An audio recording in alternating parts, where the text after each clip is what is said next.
Le coup qui tue. Aujourd'hui, messieurs, dames, nous allons nous attaquer au plus grand mythe des arts martiaux de ces 70 dernières années. Alors ne bougez pas. Pop, pop, pop, pop, pop, avant de commencer cette vidéo, n'hésite pas à t'abonner, à mettre ton pouce bleu, à commenter et reste surtout jusqu'à la fin de la vidéo, ça m'aidera pour le référencement et à faire connaître les arts martiaux français. A tout de suite. Bonjour à tous, c'est Superfab et bienvenue dans ce nouvel édito qui sera consacré, comme vous l'aurez compris, au coup qui tue, le célèbre coup qui tue des arts martiaux asiatiques dont on entend parler depuis environ 70 ans, depuis les années 50. Alors, qu'est-ce que c'est que ce coup qui tue? Eh bien, on va partir encore une fois d'un cliché des arts martiaux, à savoir ce fameux coup qui tue, c'est-à-dire que ce serait un seul coup qui blesserait à mort, à coup sûr. Un seul coup qui tue. Un seul coup qui tue. Voilà. Donc ce plus grand mythe des arts martiaux asiatiques, dont on en rebat les oreilles depuis des dizaines d'années, un petit peu moins ces dernières années, avec l'avenue du MMA. Dans le paysage martial international, mais tout de même, il y a eu pas mal d'ouvrages qui ont été consacrés à ce sujet si intéressant d'ailleurs. C'est très intéressant. Bien sûr, c'est très intéressant à la fois d'un point de vue physiologique, d'un point de vue psychologique, mais aussi d'un point de vue marketing. Parce qu'en effet, eh bien, ce coup qui tue, c'est une narration, c'est un récit, une narration qu'on nous a présentée et qui vient du marketing des arts martiaux et plus particulièrement des arts martiaux japonais et chinois. Depuis la venue des arts martiaux en Europe, et plus particulièrement d'abord du Jiu-Jitsu à la fin du 19e siècle et au tout début du 20e siècle, mais également et surtout avec la venue du karaté dans les années 50, karaté dont les débuts ont été très bien connus par Maître Lafont. Et donc il m'a quand même raconté pas mal de choses très intéressantes à ce sujet. Et cette narration, eh bien, elle est liée aux points vitaux essentiellement, cette fameuse théorie des points vitaux qui veut que quand on touche, quand on frappe ou quand on touche certains points du corps humain, eh bien, soit on serait blessé très gravement, soit on serait blessé à mort, que ce soit dans l'immédiat ou quelques semaines plus tard. Et cette théorie, eh bien, elle a eu bon dos pendant pas mal de dizaines d'années, puisqu'il y a quand même eu des livres qui ont été écrits à ce sujet, hein. Henri Play, le premier, par exemple, il a écrit L'art ultime et sublime des points vitaux. Et puis d'autres livres hein, sur le Dim Mak, par exemple, puisque c'est le nom qu'on donne à cette théorie en Chine. Et cette théorie, eh bien, elle n'est pas venue seule, puisqu'on l'a enrubannée d'une aura de mystère, avec les énergies du corps humain, etc., etc. Ça lui a donné une aura un petit peu magique quelque part. Et tout ça pourquoi? Tout simplement pour attirer le chaland, bien sûr, pour attirer le chaland, parce que ça fait vendre. Le bon Européen, eh bien, il est attiré par ces choses-là, comme beaucoup de gens d'ailleurs, hein. Moi, je l'ai été aussi, hein, je peux pas jeter totalement la pierre. Moi aussi, j'étais attiré par toutes ces choses-là. J'ai commencé par les arts martiaux chinois. Et donc, vous imaginez bien que les points vitaux, j'en ai entendu parler à longueur d'années en cours de Kung Fu, ça fait partie du folklore, j'ai envie de vous dire.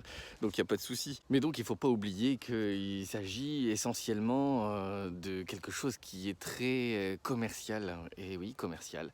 Ça va peut-être pas plaire à tout le monde, mais c'est une réalité. Pour faire venir donc les pratiquants potentiels, les élèves, eh bien, il faut leur donner envie de venir. Et oui, il faut leur donner envie de venir. Et quand on a en face de soi eh bien, des disciplines comme l'escrime, la boxe française, la boxe anglaise aussi, la lutte, etc., et ben, faut envoyer du lourd. Et oui, il faut envoyer du lourd. Et qu'ont fait les spécialistes du domaine dans ces années-là, dans les années 50? Eh bien, ils nous ont enrubanné, voilà, enrubanné les arts martiaux japonais d'une aura de mystère. Enrubanné, ça veut dire vraiment faire un joli petit paquet cadeau et pour nous donner envie de venir. Mais j'ai envie de vous dire, l'efficacité d'une frappe, elle est tout autant au centre du sujet dans les arts martiaux français. Il n'y a pas vraiment d'opposition à ce sujet-là, puisque, comme vous le savez, en boxe française, par exemple, on va prendre l'exemple de la boxe française. Eh bien, dans la boxe française, ou la boxe anglaise aussi, eh bien, on utilise certains points sensibles du corps humain. Le corps humain, il a des points sensibles, c'est évident, c'est explicable physiologiquement. Voilà, en boxe, on vise le foie, on vise l'estomac, on vise les tempes, la mâchoire. Donc c'est quand même des endroits, des zones du corps humain qui sont extrêmement sensibles. Après, ça ne veut pas dire que on va vous éteindre en touchant, en touchant tout simplement ces endroits. Mais il n'y a aucun mystère autour de ça dans les arts martiaux français. Comme je vous le disais, c'est explicable physiologiquement, rationnellement, et on n'a pas cette pensée magique autour de ça qui serait un petit peu pré-rationnelle. Et au contraire, dans les arts martiaux français, je dirais qu'on a surtout une grande conceptualisation de l'échange. Et cette grande conceptualisation, cette grande théorisation, eh bien, elle nous vient de l'escrime une fois de plus. Je sais, on va encore parler de l'escrime. Mais moi, j'aime beaucoup l'escrime, hein, personnellement. Et c'est vraiment la base de tous les arts martiaux français. Et en matière de coups, d'attaque, bah, que nous disent les arts martiaux français? Bah, j'ai encore ressorti Émile André, mon ami Émile André avec son manuel d'escrime.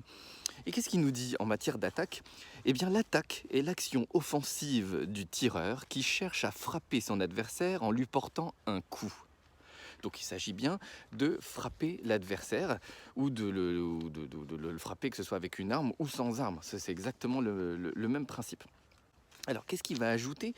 C'est là que ça devient un petit peu plus complexe, c'est qu'il va nous parler des attaques simples tout d'abord. Et il ne l'a pas inventé, hein, c'est beaucoup plus ancien qu'Émile André, bien évidemment. On le retrouve également dans le règlement d'escrime de 1877 de l'armée. Et en matière d'attaque, eh bien, on va nous dire qu'il y a deux sortes d'attaques. Et donc la première, ça va être l'attaque simple. Et donc c'est une attaque qui est simple lorsqu'elle ne comprend qu'un seul mouvement. Lorsqu'elle ne comprend qu'un seul mouvement. Donc il n'y a pas de préparation. C'est un seul mouvement, l'attaque qui touche directement, ou non d'ailleurs. Et donc il n'y a pas de feinte, pas de préparation d'attaque. Et donc ça, évidemment, c'est tout à fait valable, hein. Mais c'est valable contre des débutants, des personnes qui ne savent pas, ne connaissent pas l'escrime ou les arts martiaux français en général, car la lecture n'est pas suffisamment, la lecture de l'adversaire et de ses actions n'est pas suffisamment développée chez les débutants. C'est tout à fait normal, hein, puisqu'ils commencent l'apprentissage. Et il y a aussi beaucoup moins de maîtrise de l'échange. Il n'y a pas de maîtrise de l'échange même, on peut le dire. Donc c'est tout à fait normal que le coup simple, l'attaque simple, fonctionne sur un débutant.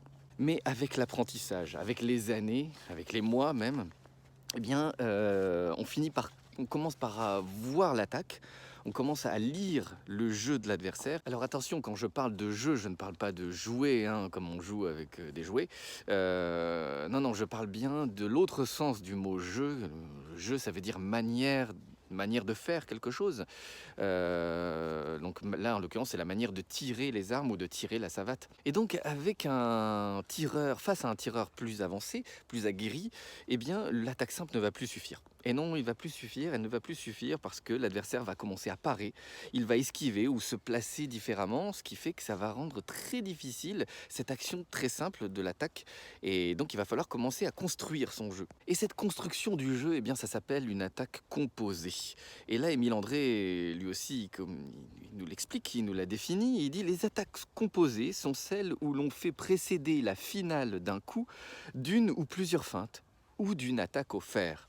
Et on pourrait même ajouter, et aussi d'une prise de fer. Parce qu'effectivement, avec un adversaire plus avancé, plus aguerri, eh bien, il y a tout un jeu de distance qui va se faire, puisque l'adversaire va se déplacer pour vous mettre à défaut.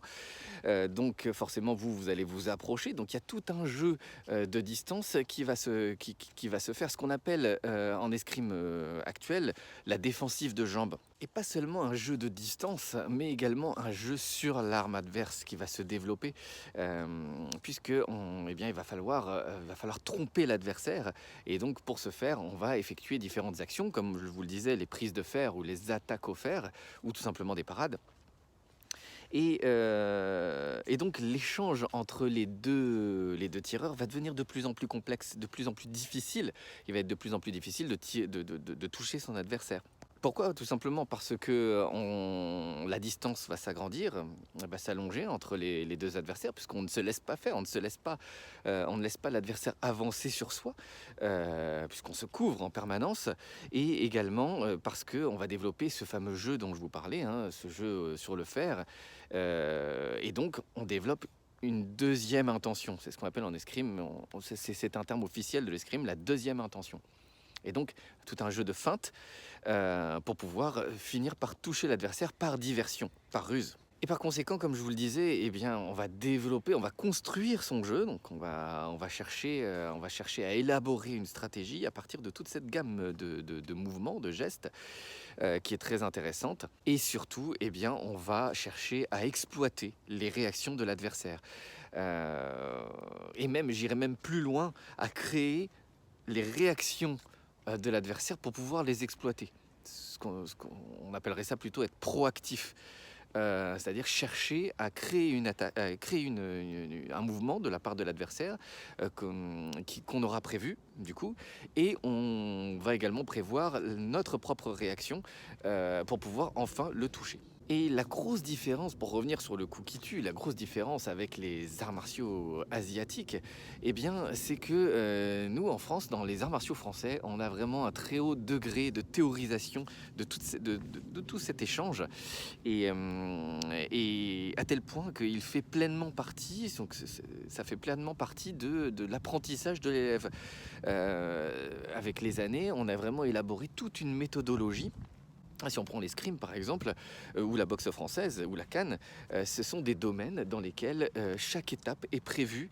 Aujourd'hui, dans les grandes fédérations, c'est comme ça que ça se passe, hein.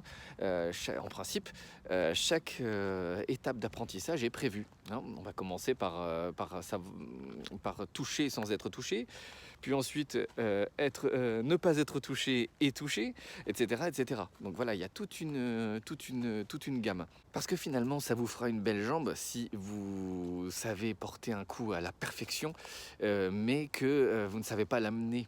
Si vous ne pouvez pas toucher votre adversaire, comment voulez-vous que votre belle technique elle serve à quelque chose? Donc non, effectivement, il faut savoir exploiter l'échange avec l'adversaire. Et ce qui est vraiment fou, c'est de se dire qu'en fait, là, je ne fais qu'aborder de manière extrêmement succincte ce sujet qui est totalement passionnant.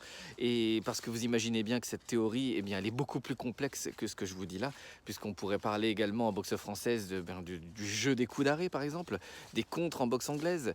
Voilà, il y a énormément de choses à aborder et qui font qu'il y a une très grande cohérence, une fois de plus, de cet univers martial à la française. Parce qu'il ne faut pas oublier non plus que tout ça, c'est écrit. Tout ça, c'est écrit dans les traités dont je vous parlais, hein. Et c'est toujours transmis. C'est toujours transmis. Et donc, moi, je pense qu'il faut avoir un très grand respect pour ce travail que les maîtres ont fait pendant des centaines d'années pour arriver à une telle clarté de théorie et de pratique dans les arts martiaux français. Et quand on connaît le haut degré de technicité et de savoir-faire que ça demande, le haut degré de précision que ça demande de pouvoir réaliser tout ce jeu, toute cette escrime, eh bien, on ne peut pas laisser faire la disparition des arts martiaux français. Il faut en parler, il faut partager, c'est pour ça que je fais ces vidéos, il faut partager avec vous toutes ces recherches, toute cette pratique qui a été faite pendant des années et qui ne peut pas tomber comme ça aux oubliettes sans qu'on réagisse. Voilà, écoutez, j'espère que ça vous aura plu une fois de plus. Dites-moi si vous voulez que je continue ce thème des éditos, parce que j'ai l'impression qu'on regarde un petit peu moins les éditos en ce moment. Et n'hésitez pas à partager ces vidéos, hein, comme je vous l'ai déjà dit, c'est très important. Si on ne partage pas, en fait, qui va se souvenir, qui va savoir que les arts martiaux français existent? En fait, c'est juste tout simplement pour ça. Donc n'hésitez pas, et puis on se dit à très très bientôt.